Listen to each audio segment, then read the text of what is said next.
Bonjour à tous, nouvelle vidéo de la chaîne Homme du match, et aujourd'hui on va vous faire une vidéo sur Alessandro Del Piero. Quand on parle de football avec passion, d'élégance, de fidélité et de magie, un nom revient souvent, Alessandro Del Piero. Né le 9 novembre 1974 à Conegliano, en Italie, il est l'un des plus grands joueurs de l'histoire du football italien et une légende vivante de la Juventus de Turin. Mais Del Piero, ce n'est pas seulement un palmarès impressionnant, c'est aussi un style unique, une classe rare et une loyauté devenue emblématique dans un monde du football en constante mutation. Del Piero grandit dans une famille modeste de Vénétie. Son père travaille dans une usine, sa mère s'occupait du foyer. Très jeune, il développe une passion pour le ballon rond. D'abord gardien de but, parce que son frère voulait tirer et qu'il fallait bien quelqu'un dans les cages, il montre rapidement des qualités exceptionnelles balle au pied. Il commence sa carrière professionnelle en 91 au Calcio Padova, un club de série B. Très vite, il attire l'attention de grands clubs italiens. Et en 1993, à seulement âgé de 18 ans, il signe à la Juventus. Et après, une page d'histoire va s'écrire. L'avènement à la Juventus. À Turin, Del Piero ne tarde pas à se faire un nom. Dès sa première saison, il marque un triplé contre Parme. Mais c'est en 94-95, sous la direction de Marcello Lippi, qu'il explose véritablement. Cette année-là, la Juventus remporte le championnat et Del Piero commence à devenir titulaire. Son style est reconnaissable entre mille, technique fine, vision de jeu, dribble élégant, et surtout, cette capacité incroyable à marquer des buts somptueux. Il devient maître dans l'art du tir enroulé du pied droit, souvent placé dans la lucarne opposée. Tellement emblématique qu'on parle même de la zone Del Piero, un espace à l'entrée gauche de la surface, d'où il marquait régulièrement avec ses trajectoires perfecto. L'apogée 1996, la Ligue des Champions. L'un des plus grands moments de sa carrière survient en 1996 lorsque la Juventus remporte la Ligue des Champions contre l'Ajax Amsterdam. Del Piero est encore jeune mais déjà essentiel. C'est le sommet européen, une consécration pour le club qui ne remportera plus cette compétition jusqu'à aujourd'hui. Cette période marque aussi le début de la domination nationale de la Juventus, avec plusieurs titres de Serie A remportés à la fin des années 90 et au début des années 2000. Del Piero devient capitaine, leader et symbole du club. Il incarne l'élégance et la régularité. Blessures, doutes et renaissance. Mais la carrière de Del Piero n'est pas qu'une ligne droite vers le succès. En 1998, il subit une grave blessure au genou.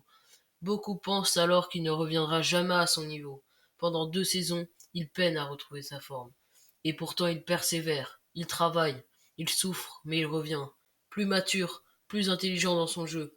Il n'a peut-être plus la même explosivité, mais il compense par son expérience, sa précision, sa créativité. Il incarne la résilience dans un sport souvent impitoyable. 2006, le mondial et la gloire. L'un des plus beaux chapitres de sa carrière se joue en 2006 lors de la Coupe du Monde en Allemagne. L'Italie, menée par un collectif soudé et une défense de fer, va au bout. Del Piero, bien qu'il ne soit pas titulaire à chaque match, joue un rôle décisif. En demi-finale contre l'Allemagne, il marque le but du 2-0 dans les dernières secondes de la prolongation. Un but magnifique dans un moment d'intense pression. Un geste à la Del Piero, en finesse, en maîtrise. En finale, il transforme son tir au but sans trembler. L'Italie est championne du monde. Del Piero atteint l'apogée de sa carrière en sélection. L'affaire Calciopoli et la fidélité. En 2006, alors que Del Piero est au sommet, éclate le scandale du Calciopoli. La Juventus est rétrogradée en Série B et plusieurs joueurs quittent le club. Mais pas Del Piero. Il reste. Il accepte de jouer en deuxième division, par amour pour le maillot. Il inscrit 20 buts cette saison-là et ramène la Juve en Serie A. Ce geste de fidélité renforce encore plus sa légende. Il est désormais l'âme du club. Les dernières années et le record.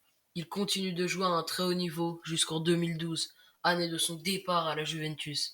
Il laisse derrière lui un héritage immense.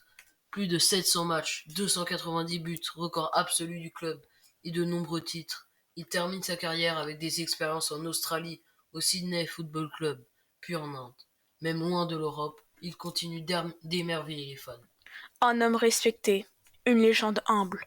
Ce qui rend Del Piero unique, ce n'est pas seulement son talent, mais aussi sa personnalité. Toujours respectueux, jamais arrogant, il a toujours su garder une image du gentleman du football. Sur le terrain, pas de coups bas, pas de polémique. En dehors, une attitude exemplaire. Il est respecté par ses adversaires, admiré par ses coéquipiers et aimé par les aussi. Aujourd'hui, il est consultant, ambassadeur du football et parfois entrepreneur. Il continue de transmettre sa passion avec classe et humilité. Conclusion. Plus qu'un joueur, un symbole. Alessandro Del Piero, c'est plus qu'un nom. C'est une idée du football, un joueur fidèle, élégant, intelligent. Une légende d'un autre temps, dans un monde de plus en plus dominé par l'argent et le clinquant. Il nous rappelle que le football, au fond, c'est de la poésie. Que les buts peuvent être des œuvres d'art, que la fidélité à un maillot a des valeurs, ça compte. Il a marqué des générations entières, et même s'il a quitté le terrain, son empreinte, elle, reste gravée pour toujours. Dans l'histoire de la Juventus, dans celle de l'Italie, et dans le cœur des amoureux du ballon rond.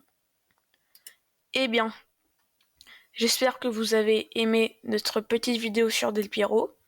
Si vous voulez plus vous renseigner, vous pouvez aller voir des sites internet. Pour découvrir plus d'anecdotes et de moments importants dans l'histoire de ce joueur exceptionnel dans l'histoire d'un des meilleurs clubs de l'histoire du football. Eh bien, Juventus et moi, on vous dit au revoir. À bientôt.